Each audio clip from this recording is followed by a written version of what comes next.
Hola, buenos días.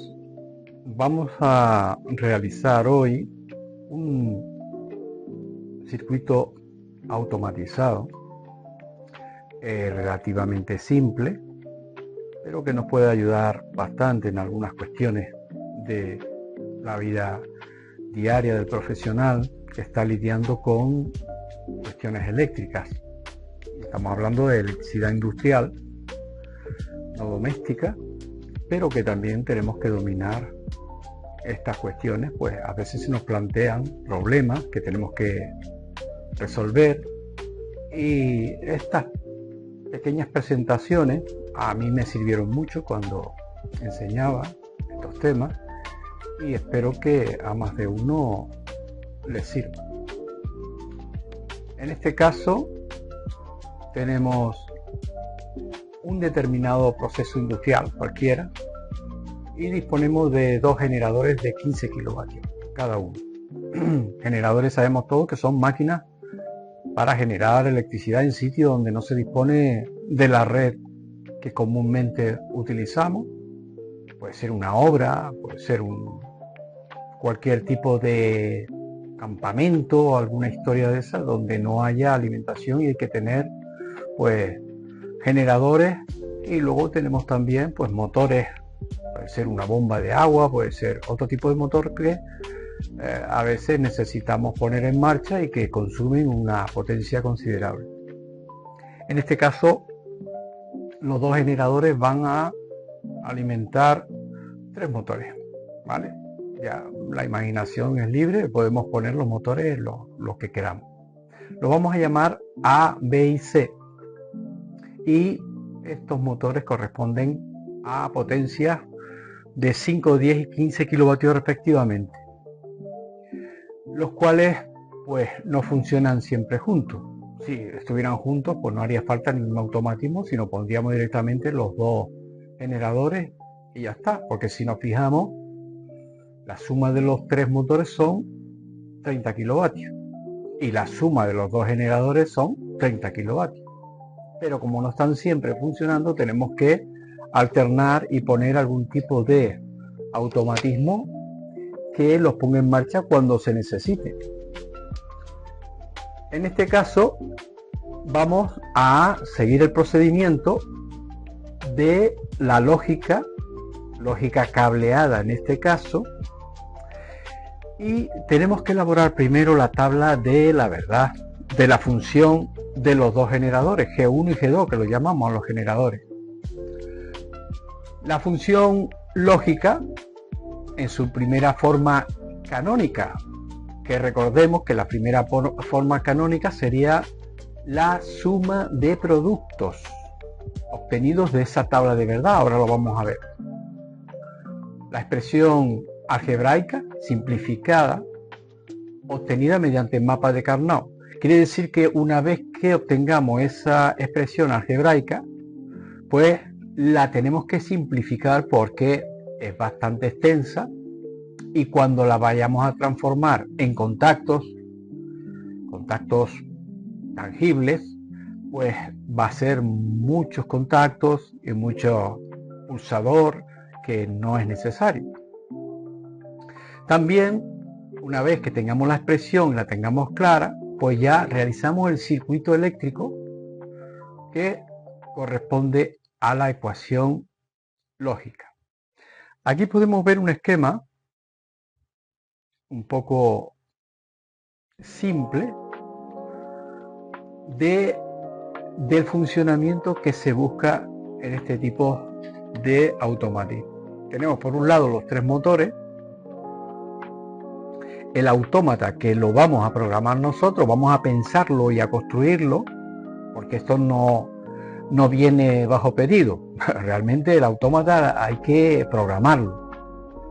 Y luego tenemos una concentración donde se hace la maniobra eléctrica, digamos los actuadores, que mandaría a cada generador a entrar cuando es necesario, dependiendo de los motores. Los motores, digamos que son las variables de entrada, y los generadores son las variables de salidas.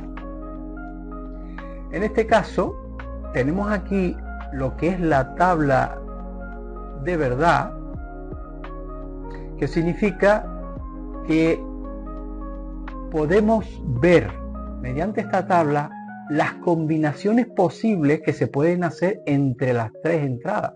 Por ejemplo, puede entrar un motor, puede entrar dos, puede entrar tres, puede entrar este y este, puede entrar este y este, o sea, hay muchas combinaciones.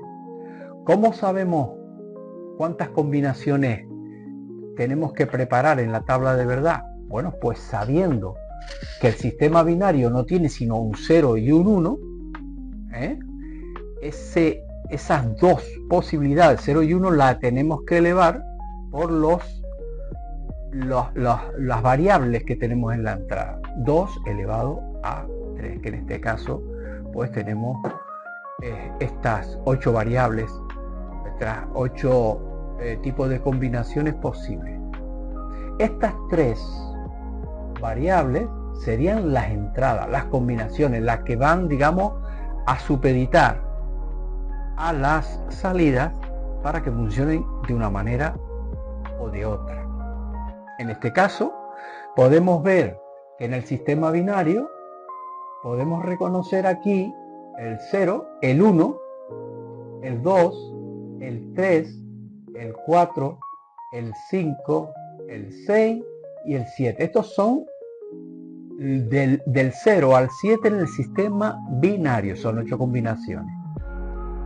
El sistema decimal sería 1, 2, 3, 4, 5, 6, 7, pero aquí los números están en binario.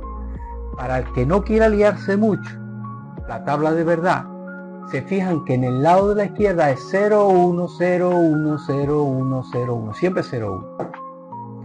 En el lado adyacente a esta columna podemos ver también 0, 0, 1, 1, 0, 0, 1. Esto siempre es así.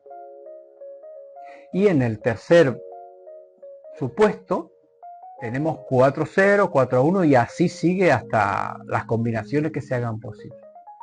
Estos serían las columnas, y en el lado de las filas pues podemos ver también que tenemos esas combinaciones posibles y los resultados que obtenemos en las salidas, que son G1 y G2. Por ejemplo, aquí vemos que ninguno de los motores está encendido, pues entonces los generadores, ¿cómo deben estar? Pues apagados. Si los motores están apagados, los generadores están apagados. En este caso encendió uno. Supuestamente el C consume pues 15 kilovatios. Si el C consume 15 kilovatios, pues tenemos que arrancar un generador. Arrancamos en este caso el 1 y ya tenemos cubierto la necesidad que estamos buscando. En este caso igual, el B son 10 kilovatios, pero como los dos generan 15 kilovatios, pues tenemos que arrancar uno. En este caso sí es verdad que tenemos dos, y como son el B y el C, pues tenemos 25 kilovatios. ¿Lo ven aquí? 25 kilovatios. Significa que vamos a tener que arrancar los dos generadores. En este caso, con uno tenemos, en este también vemos que tenemos el C y el A que suman más de 15, pues entonces los dos. En este caso tenemos dos, pero como no suman más de 15, con uno tenemos. Y en este caso tenemos los tres, claramente, pues son los dos generadores. Bueno, ¿qué hacemos normalmente? Pues vamos a sacar, digamos, las expresiones booleanas de cada fila que corresponde a la columna que tiene que ver con el generador. En este caso vamos a ver G1, por ejemplo. G1, vemos que tenemos A, B y C. A, B y C en el 1. Pero como nosotros nos tenemos que fijar solamente donde hayamos marcado 1 porque el 0 no nos interesa, por ahora no nos interesa. Tanto en esta columna como en esta, cuando vayamos a sacar la expresión, solamente nos vamos a fijar en el 1, donde haya 1, donde haya 1. Las filas que tenga 1 las tenemos que transportar aquí. Bueno, yo veo que en esta fila tengo un 1, pues voy a empezar con el G1, con esta columna, y voy a poner A, B y C. Cada vez que hay un 0, se dice que está negado. A negado, B negado y C. Este no es negado. Esto es lógica negada, lógica directa. Cada vez que hay una lógica negada, le ponemos una rayita, por ejemplo, aquí arriba. Hay varias formas de hacer la lógica negada, pero bueno, vamos a hacerlo así para entenderlo mejor. Vemos que aquí tenemos A, B y C. A, B y C. A negado, B negado y C. Si nos vamos a la de abajo, que hay otro 1, ya vemos que ponemos el signo más. Vemos que aquí entre ellos no he puesto nada, pero aquí sí hay un más. Bueno, vamos a aclarar que cada vez que veamos que entre ellos no hay ningún tipo de signo de puntuación, ningún tipo de puntuación matemática, significa que esto es un producto, es una multiplicación. Por eso le llamamos la forma canónica de que es una suma de productos. Tenemos un producto más otro producto más otro producto. ¿Vale? Entonces tenemos aquí A negada, B negada y C. C directa. Sumamos y nos vamos a la de abajo. A negada, B, C negada. A negada, B, C negada. Y así vamos con todas las columnas que tengan un 1 y lo anotamos aquí. Aquí voy explicando un poco lo que dije antes de por qué se pone el 1 y por qué se pone el 0. ¿Vale? En este caso, cuando hay un 0 es que con un generador tiene. Bueno, ahora estas expresiones que estaban aquí las vamos a pasar aquí para ver cómo las vamos a simplificar. Este mapa que yo he hecho aquí se llama el mapa de Carnot. Quiere decir que estas expresiones las vamos a simplificar bastante, porque aquí son muchos contactos lo que hay, muchas cosas. Entonces vamos a simplificar. Bueno, lo que vamos a hacer siempre es intentar buscar esta expresión dentro del mapa de Carnot. Y vamos a intentar que sean las situaciones de esas expresiones que sean adyacentes y las rodeamos con un lazo. Esto rojo que yo pongo aquí vamos a llamarlo lazo. Y aquí encontramos un lazo, otro lazo, otro lazo y otro lazo. En principio, cada vez que hagamos dos unos, se puede hacer un lazo de 4, pero bueno, vamos, si aquí se podría hacer un lazo de 4, pero vamos a hacer los de 2 para simplificar. Un lazo, dos lazos, tres lazos. Todo este lazo que yo pongo rojo, tiene unos que son adyacentes, están pegados unos a los otros. ¿Vale? Bueno, vamos a ver el lazo primero. El lazo primero, tengo aquí A, B negado, C negado. O sea, 1, 0 y 0. ¿En dónde yo encuentro aquí 1, 0 y 0? Bueno, como yo tengo aquí, en este lado del mapa, que tengo una variable por abajo y 2 por arriba, significa que esta A son estos dos. Si es una variable sola, no tiene sino dos posibilidades, 0 y 1. Pero si son dos variables, tiene 2, 4, 6 y 8 posibilidades, ¿verdad? Pueden ser las dos 0, puede ser una 0 y la otra 1, puede ser la 2, 1 o puede ser la 1, 1 y la otra 0. Estas son las posibilidades de dos variables y estas son las posibilidades de una sola variable. Vamos transportando cada lectura que veamos aquí, cada combinación que sacamos antes del mapa de de la tabla de verdad y la vamos trasladando a este mapa. Vemos que el lazo 1 dice A, B negado, C negado, o sea 1, 0, 0. Si yo miro aquí, el A sería 1, está en 1, y el BC está en 0, 0. BC 0, 0. O sea, esta es la coordenada que yo tengo que mirar en este caso. ¿Y este dónde está?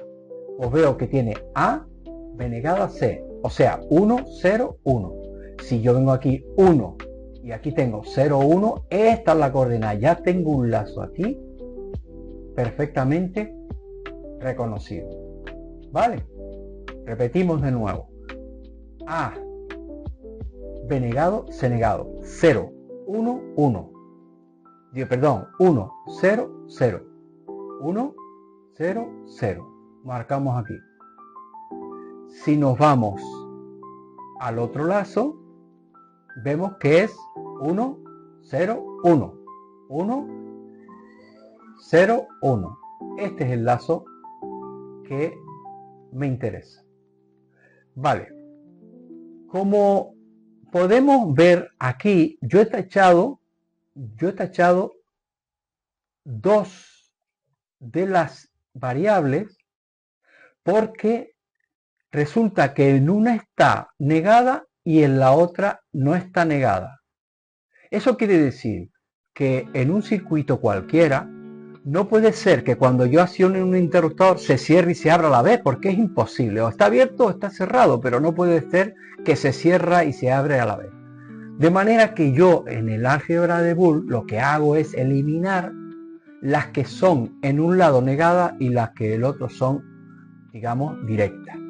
Las elimino y pongo aquí la que yo sí voy a estimar, o sea, la A y la B negada. Como aquí se repite A y B negada, en un circuito que está en paralelo, ahora veremos por qué está en paralelo, no se pueden repetir, o sea, con una vez que lo haga, tiene suficiente. Entonces, elimino las que son diferentes y las que son iguales, no las repito, pongo nada más que una, ¿vale?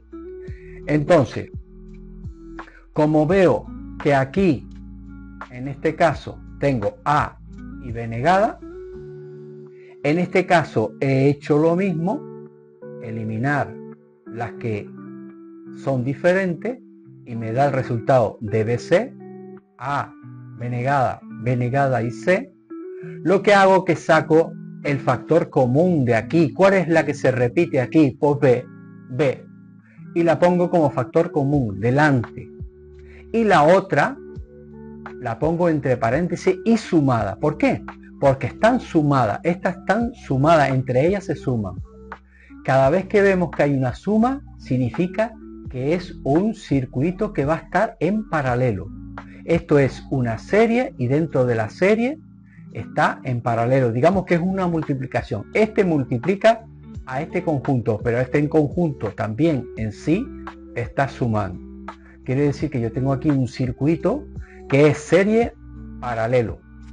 Ahora lo vamos a ver. Bueno, pues para no repetir todo, yo creo que se ha quedado claro más o menos el sistema. Con este se hace lo mismo y con este se hace lo mismo. Nos vamos al G2, que es pues más o menos lo mismo, un poquito más sencillo, porque vimos que el G1 trabaja bastante más, porque dijimos que la prioridad era el generador 1. ¿Por qué se pone siempre prioridad en uno de los motores, en uno de los generadores? Bueno, precisamente porque si tenemos una avería o tenemos un mantenimiento que hacerle, siempre tendremos que hacer el mantenimiento al más que trabaja y dejamos al menos que trabaja para que sustituya ese tiempo que va a estar solo el generador. Habrá que hacerle mantenimiento. Por eso siempre cuando hacemos un grupo de bombas, con bombas redundantes, bombas que le van agua, que son dos, hay que darle siempre un poco más de trabajo a una que a otra, para luego en el momento de hacer mantenimiento o en el momento que se vayan a estropear por tiempo, trabajando, lo que sea, no se vayan a estropear las dos al mismo tiempo y nos veamos apurados que no tenemos una bomba. Una ha trabajado menos y supuestamente se va a estropear pues más tarde y tenemos ese margen para poder trabajar. Bueno.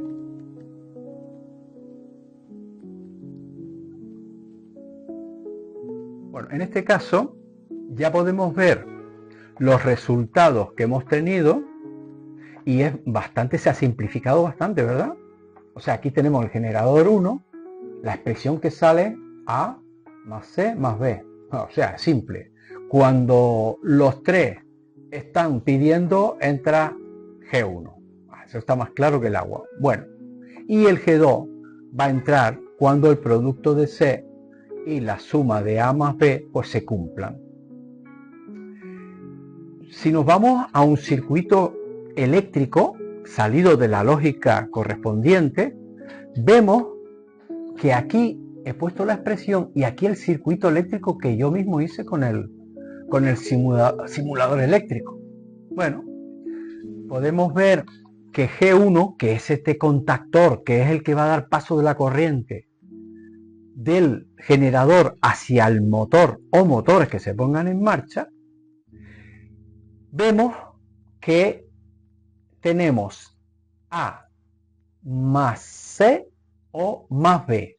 ¿Eso qué quiere decir? Que hay un circuito en paralelo. O sea, esto en lógica sería una puerta OR. OR significa o esta, o esta, o esta. No significa esta y esta y esta, sino o esta, o esta, o esta. O las tres. O sea, cualquiera de ellas que vaya a arrancar va a necesitar al menos al generador 1. Y es lógico. Por muy pequeña que sea la potencia, va a necesitarlo a él porque es el que tiene prioridad. Y este, lo vemos aquí, que es el G2. Estaríamos hablando de que tenemos una serie o un producto que también abarca a una suma. O sea, producto y suma. Lo vemos aquí.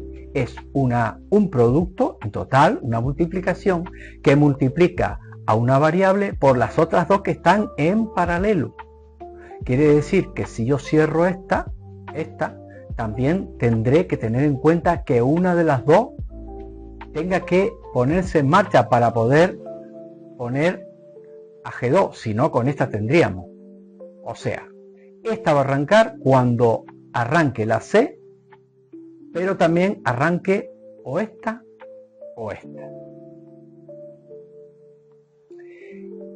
Y aquí tenemos el circuito completamente terminado, el automatismo. Esto acuérdense de que se puede hacer también con puertas lógicas, con un autómata, cualquier tipo de autómata que podamos conseguir, se puede programar muy sencillo porque es un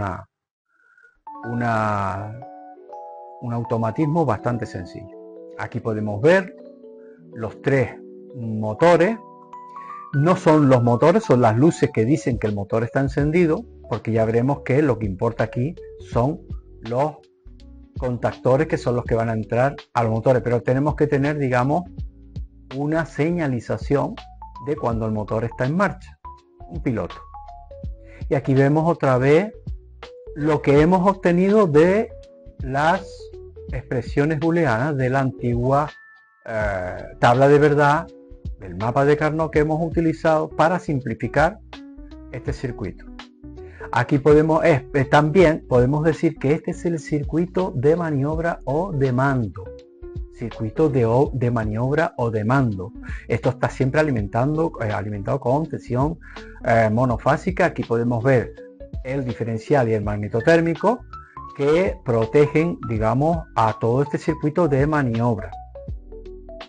Monofásico tenemos la línea y también tenemos el neutro. De un sistema trifásico, pues pillamos una de las líneas un sistema trifásico de 400 voltios se convierte en 230 voltios cuando cogemos una línea y la acompañamos del neutro en este caso.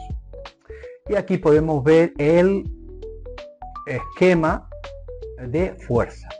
Podemos ver el embarrado de un generador, que un generador, pues, digamos, está proporcionando energía, y la energía que podemos saber del generador es una energía que abarca tanto la energía total, digamos, ¿vale?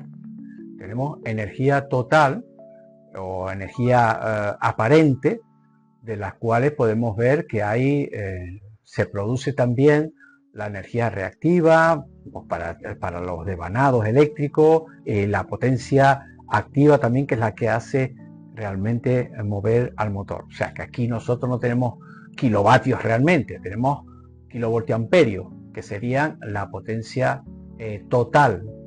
Entonces esto sería un generador. Aquí tenemos los contactores, que eso sí lo tenemos nosotros en la maniobra, y aquí tenemos unos seccionadores manuales, que son los que entrarían con cada motor.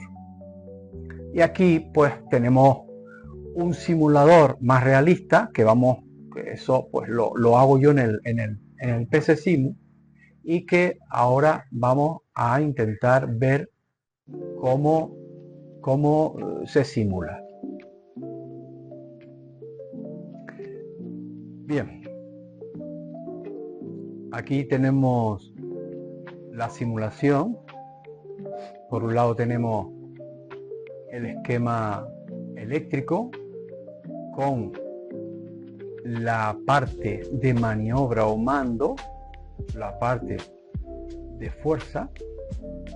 Podemos identificar aquí la protección del sistema monofásico, del sistema de maniobra o mando, y también podemos ver aquí la parte, digamos, de los generadores.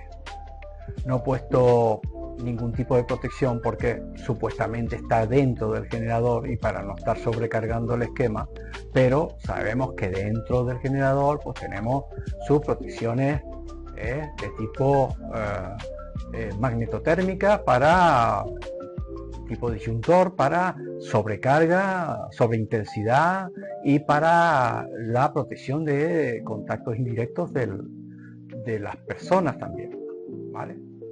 La puesta a tierra también y todo lo que lleva. Pero eso pues no lo hemos obviado porque realmente no es necesario ponerlo. Ya en otras presentaciones sí lo he puesto. Bueno, aquí podemos ver también una simulación un poco más realista de este circuito que hemos obtenido con las cuestiones que hemos visto antes, la tabla de verdad, el mapa de Carnot, etcétera, etcétera. Y podemos ver que hay un cuadro eléctrico, hay unos magnetotérmicos, aquí un diferencial, unos disyuntores que son los que van a actuar sobre los motores, digamos que son seccionadores manuales en los cuales nosotros nos sirve para poner en marcha el motor.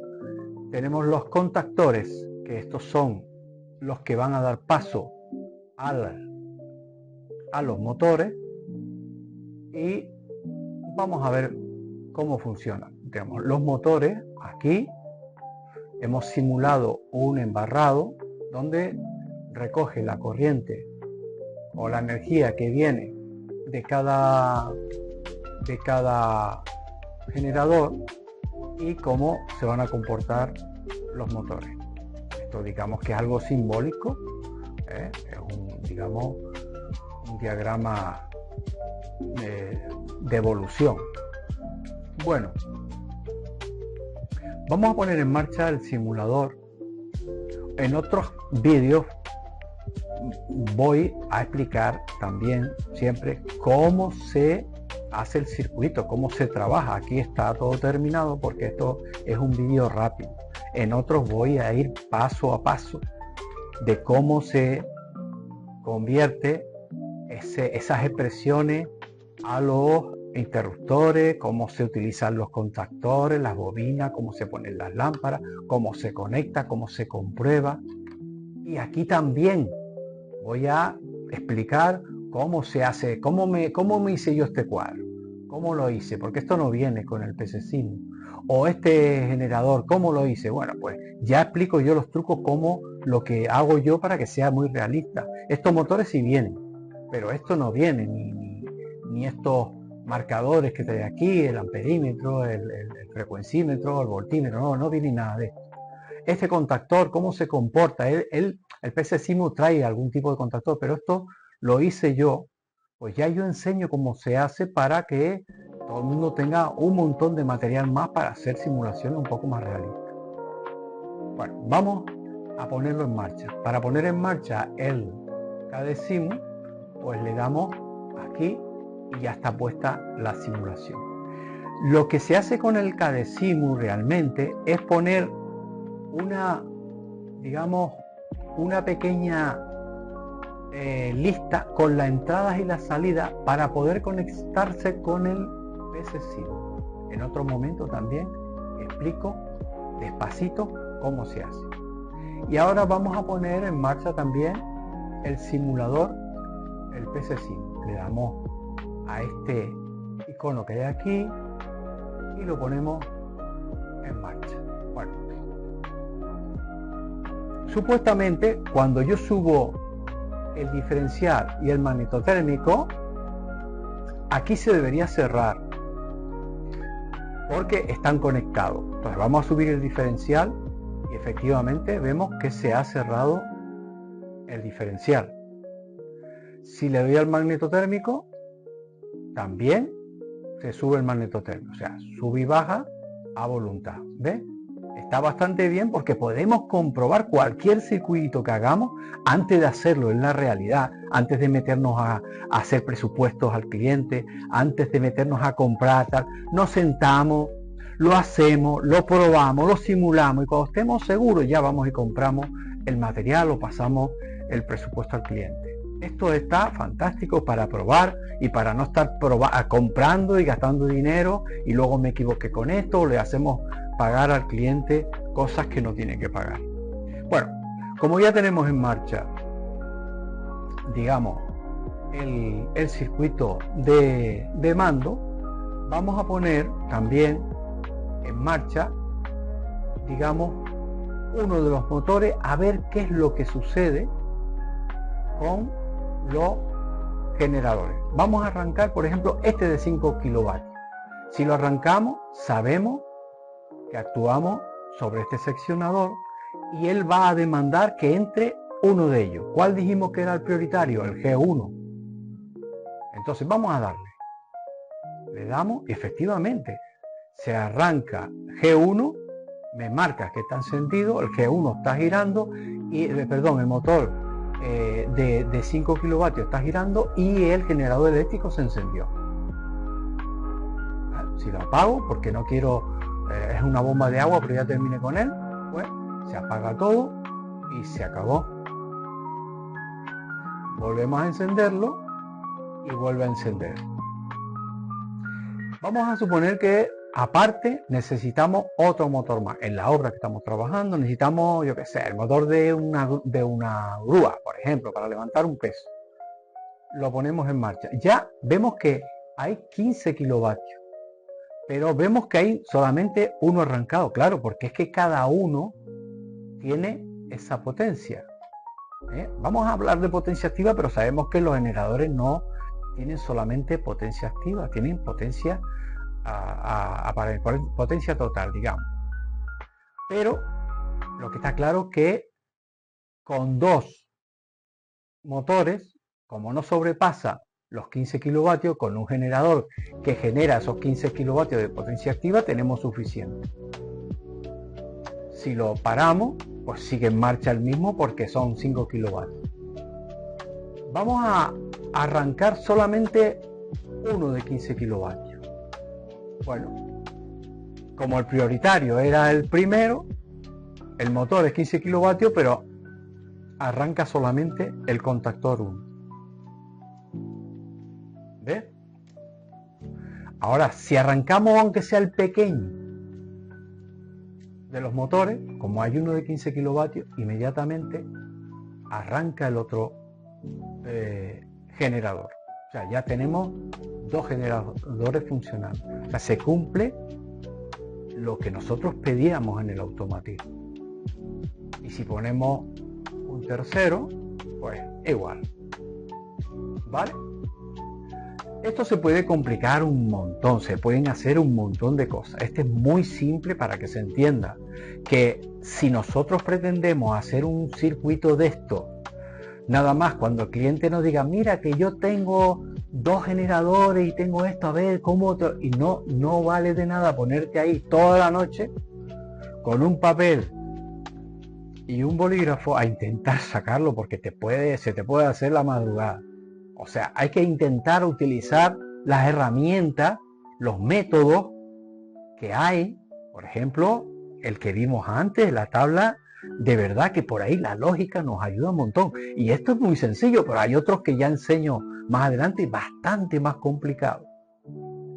Y que puedes resolver sin ningún tipo de problema. No hace falta hacer un lince. O sea, esto es una cuestión muy básica, que cuando se aprenda la vas a tener que utilizar siempre porque hasta cierto límite, claro.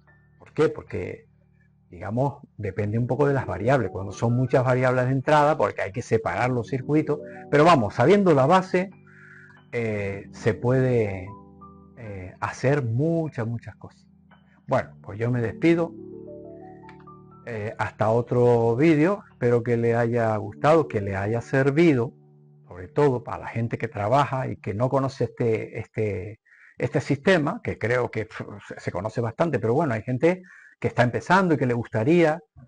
Pues yo voy a seguir subiendo vídeos, ya diré un poco dónde están y tal, para que la gente pues tenga conocimiento, porque el conocimiento es poder y cuando la persona sabe es más libre y tomamos mejores decisiones. Bueno, pues venga, buena suerte a todos y buenos días.